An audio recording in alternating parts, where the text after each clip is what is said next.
This is not your typical townhouse, a 5-story luxury home in New Manila with premium finishes and a stunning roof deck. Tara, pasukin My name natin. is Angelo from Townhouse Central and welcome sa ating house tour number 205. Tara, samahan niyo ako.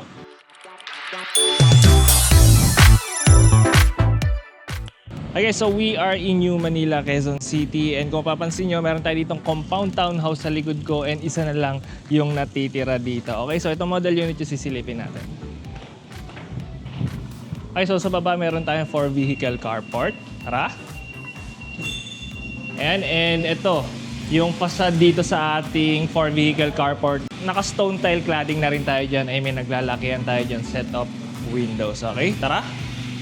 Pagpasok mo from your main door is your entry foyer. Dito sa kanan ko yung ating staff quarters and dito yung staircase natin paakyat doon sa ating main living space. Dito muna tayo. Okay, so sa tabi ng ating main door, meron tayo ditong isang malawak na storage space. Andito yung ating cistern tank and yung ating booster pump and nag-act na rin to as our storage space. Ako ay nasa ilalim to ng staircase natin. Okay? Dito naman sa ating maid's room. Malawag rin yung maid's room natin, so maski dalawang double deck na magkabilaan, kasyang-kasya dahil high ceiling rin tayo dyan and hindi rin tayo dito kulob dahil meron tayo ditong owning window sa part na to. Okay? Next, dito naman sa likod na part is yung kanilang ensuite toilet and bath. Meron tayo ditong floating sink, sa gitna yung toilet. Ang lalayo ng pagitan nila and then dito yung ating shower area. And wala tayo dito ventilation pero meron tayo dito ang exhaust fan sa taas. Dito sa entry foyer natin, naglagay pa sila dito ng accent wall. Meron tayo dito ang tile cladding sa wood panel dito sa gilid and may cove ceiling design rin tayo dyan. Okay? Pati dito, extended yan hanggang dito sa part na to. So yung natitira nating unit, meron lang yung provision pero wala yung elevator. Pero pag nagpalagay ka ng elevator, ito yung kakalabasan natin. Okay? Tara, punta tayo sa ating main living space. Let's go! Kung interested ka dito sa property na tayo gusto mo mag-schedule ng viewing, you can send us a message dito sa aming contact number or dito sa aming Facebook page. Okay? Let's go! Okay, so dito sa main living space natin, lahat ng units is merong ganito. May sliding glass door tayo dyan. So, hindi lumalabas yung lamig galing dun sa AC unit natin. Okay, so sa gitnang part rin, nandito yung air well natin. Dire-diretso yan hanggang dun sa 5th floor natin, dun sa roof deck natin. Yes, meron tayong roof deck, pero sa dulong part. Ayan. Dito yung ating kitchen with, ayan, may island counter tayo dyan. Nag-act na rin yan as your breakfast nook. May drop lights tayo dyan sa ibabaw. And meron tayong single wall layout kitchen dito. Ito yung countertop natin. Quartz countertop. Same design dito sa ating island counter. Waterfall design na rin tayo dyan. Kasya ang 3 bar stool dyan. And dito maganda kasi nakapwesto siya sa harap ng bintana natin. So dito naman sa ating gas range, ayan, hindi na sila naglagay dyan ng countertop. So, perfect dito is yung may built-in na oven sa ilalim and then dito yung provision para sa ating range hood. Dire-diretso na yan hanggang dun sa taas. Yung spot para sa ating dual door na fridge is dito, which is accessible ng mga tao dito sa ating dining area and dun sa ating living area. Okay, let's go! Dito naman is yung ating auxiliary kitchen. Ayan, stainless steel na lahat ng ginamit dito na materials dito sa ating auxiliary kitchen. May malalim tayo dyan na single sink. Dito yung position for your cooktop or dito sa fridge. And then dito yung cooktop pala natin. Nandito pala yung provision para sa ating range hood ulit. And itong auxiliary kitchen natin is merong, ayan, divider. May sliding door tayo dyan. Okay? Dito naman sa likod na part, pwede itong maging pantry. May pintuan rin to with glass panel na rin. And hindi rin kulob dito sa ating auxiliary kitchen dahil meron tayong owning window dito sa part na to. Okay, let's go. Okay, sa paglabas mo, dito yung ating island counter. Ito, meron tayong pull-out drawers dyan. Very premium. Ito, maski mabasa to, hindi to mabubulok dahil parang coated siya ng rubber dito. Okay. Soft close na rin yan, guys. Ang ganda. Okay, dito naman sa part na to is yung ating dining area. You can fit here a 6 to 8 seater na dining table set pero dito round table yung ginawa nila dyan. Ayan, kasyang-kasya. And ang ganda ng pagkakalagay na itong drop lights na to dito sa ating dining table set. So may recessed lights rin tayo dyan sa taas. Ang dami nating pin lights. Lahat ng bintana natin dyan is nabubuksan. May owning window. And then dito, owning window rin sabay fix lahat ng nasa baba. So open space tong living and dining area natin. So ayan, ang luwag tignan netong main living space natin. Dito mas maraming pin lights. Dito ang lapad ng media wall natin from this side hanggang dun sa dulo. Kahit 60 to 80 inch na TV dyan, pwede yan dyan. And ang dami nating storage space dito sa ilalim and open shelves dito para sa mga decor natin, sa mga gusto nating i-display. So ayan, maski ganito kalalaking furniture o sofa set, kayang-kaya i-accommodate na itong living area natin. Hindi pa yan nakasagad dito, pati dun sa kabilang part. Okay? Yung spot para sa ating AC unit, meron dito. Ayan. And then meron rin dun sa harap ng dining area natin. Sa gilid ng ating living area, andito yung ating powder room. Ayan. Isang malaking floating vanity cabinet design. Ganda rin ng vanity counter natin dyan with vessel sink. Very modern na rin yung vanity mirror natin dyan. May drop light. And ang laki na rin nung ating exhaust fan dyan. Wala lang tayo ditong source of ventilation. And then dito sa dulong part is yung ating toilet. Okay? So again, meron tayong air well dito sa gitnang part. Kaya na tayo sa third floor natin, nandun yung ating master bedroom and yung bedroom number 1 natin. Okay, tara. Dito sa specific unit natin, dito sa model unit natin, ganito yung klase ng elevator na in-install nila. Si client na yung nagpakabit neto. Ayan. Okay, so yan yung mga mabibilis na yung pagangat and yung pagbaba. Okay, tara. Kaya na tayo dito sa ating third floor. Andito yung ating master bedroom. So, yung staircase natin, ang ganda na rin pulido yung pagkakagawa. Ayan, pwede ka pa dito maglagay ng painting dahil sobrang linis and sobrang kinis ng pagkakagawa nila dito sa mga walls nila. Okay? Solid wood plank sa ating flooring, pati dito sa handrail natin, then tempered glass dito sa railing natin. Ito, yung ating airwell packet. Yan, hanggang doon sa rooftop natin, yan na rin yung access natin sa ating fire escape. Okay, dito muna tayo sa ating master bedroom. Okay, so dito sa master bedroom natin, kasya maski king size bed, pero kung gusto nyo mas malaki pa, kasya pa rin naman. And ang lapad rin ng space natin dyan, na nakapaglagay pa sila dito ng bench sa dulo na itong kama natin. And then dito yung ating media wall. Sabay, ayan, set of windows dyan sa part na yan, pati dun sa kabilang side ng ating kama. Okay, ang dami nating pin lights dyan. May false ceiling design tayo dyan with cove lights. And yung flooring natin dito is solid wood planks. Okay, parang narrow wood ata yung ginamit nila dito. So may built-in na rin tayo dito. Ayan, may TV rack na rin tayo dyan with storage space. Ayan. Soft close? Yes, soft close na rin tayo dyan. Behind this door is our ensuite toilet and bath and yung walk-in closet natin. May vanity table tayo dito with napakalaking vanity mirror dyan with LED na rin yan. Dito sa kabilang part is yung ating U-shape na walk-in closet. Floor to ceiling na rin yan. And then dito meron tayong full-size na vanity mirror. Aside pa dito sa salamin, dito sa ating vanity table. Ito yung ating ensuite toilet and bath. Meron tayong his and hers sink and yung brand ng ating sink is Duravit. Ayan. And very premium na rin yung mga faucet natin dyan. Hansgrohe na rin yung brand natin dyan.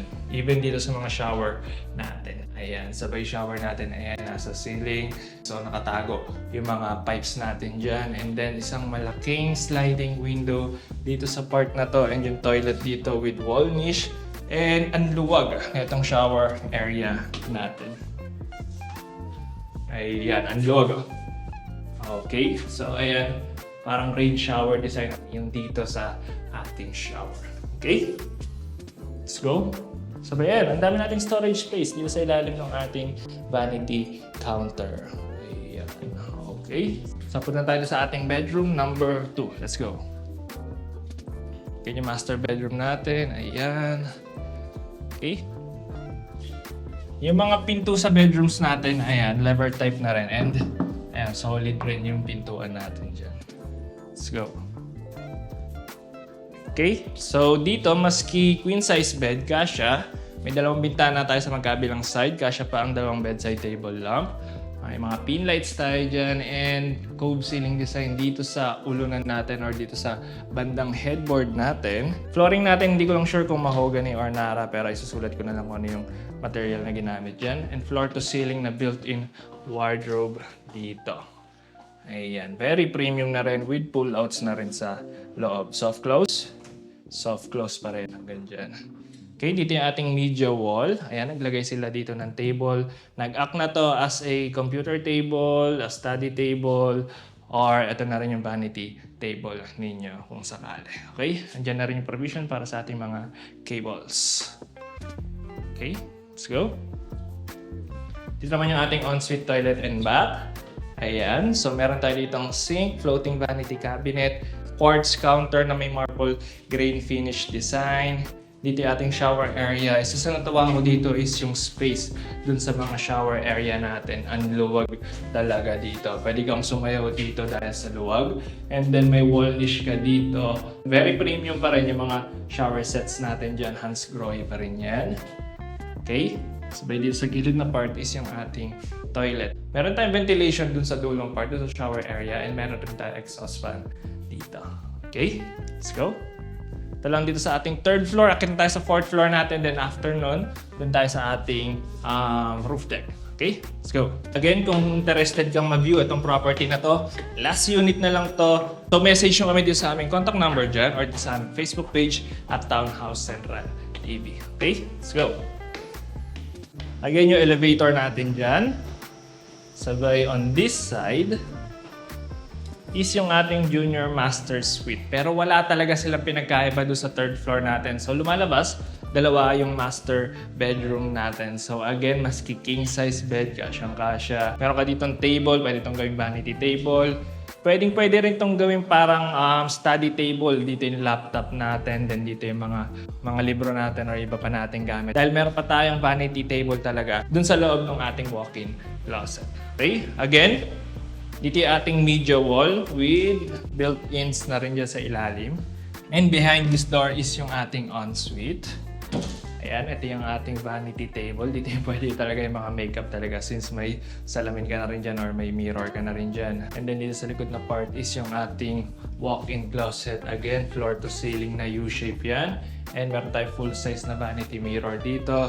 While on this side is his and hers sink na rin. So lumalabas talaga dalawang master bedroom yung meron dito sa townhouse na to. Okay? So punta tayo sa ating bedroom number 4, yung last bedroom natin.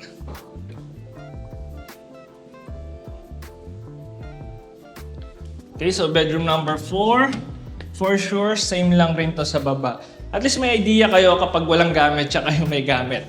Dun sa third floor kasi natin may kama doon, di ba? Pero dito, maski king size or queen size bed, kasya pa rin. May floor to ceiling tayo dito na built-in wardrobe. May cove ceiling tayo dito sa ibabaw. May dalawang bintana sa gilid. And then dito is yung ating media wall sa part na to. Then behind this door is our ensuite, toilet, and bath. Okay, pasok na ba ako? Ayan, again, maluwag na shower area. Okay? So, ayan, vessel sink and then built-in cabinets dito sa ilalim. Okay? Now, punta na tayo sa ating 5th floor. Andun yung ating roof deck. Let's go. Okay, so kung nagustuhan mo yung gawa nila dito or yung finish na itong property na to, meron pa ulit kaming isa pang pre-selling project na built by the same developer na gumawa na ito. And located siya sa Wilson Street. Okay? Yung details ilalagay ko sa dulong part ng video natin. Okay? Let's go.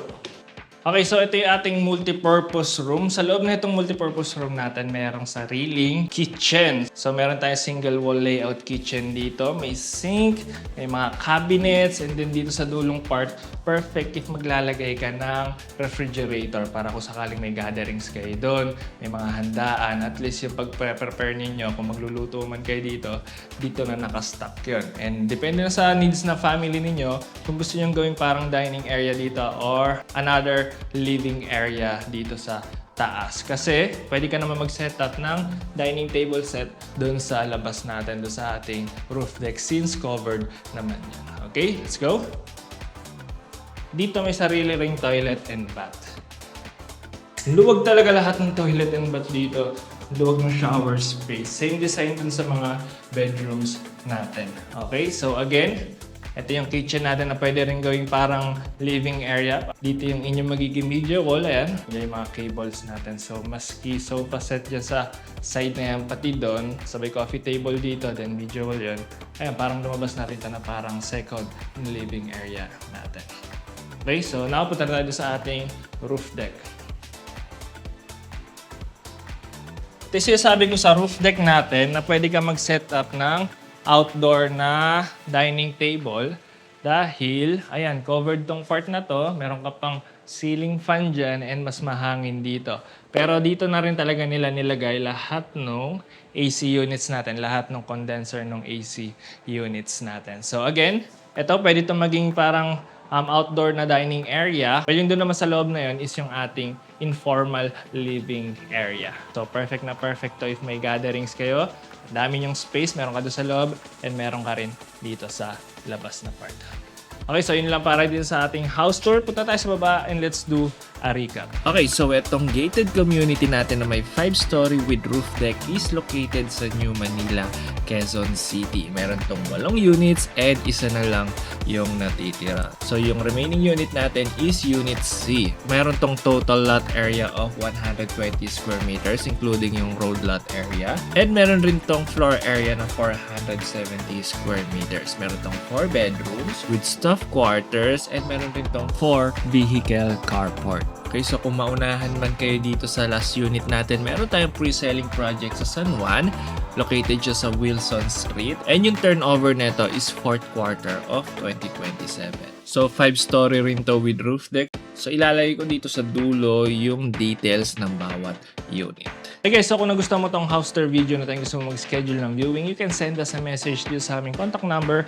Available yan through Viber, Globe, and WhatsApp or dito sa aming Facebook page at Townhouse Central TV. Okay, so kung maubusan man tayo dito, meron tayong pre-selling project sa Wilson, San Juan. Okay, so my name is Angelo from Townhouse Central. That's it for today. See you at the next Townhouse. Bye-bye.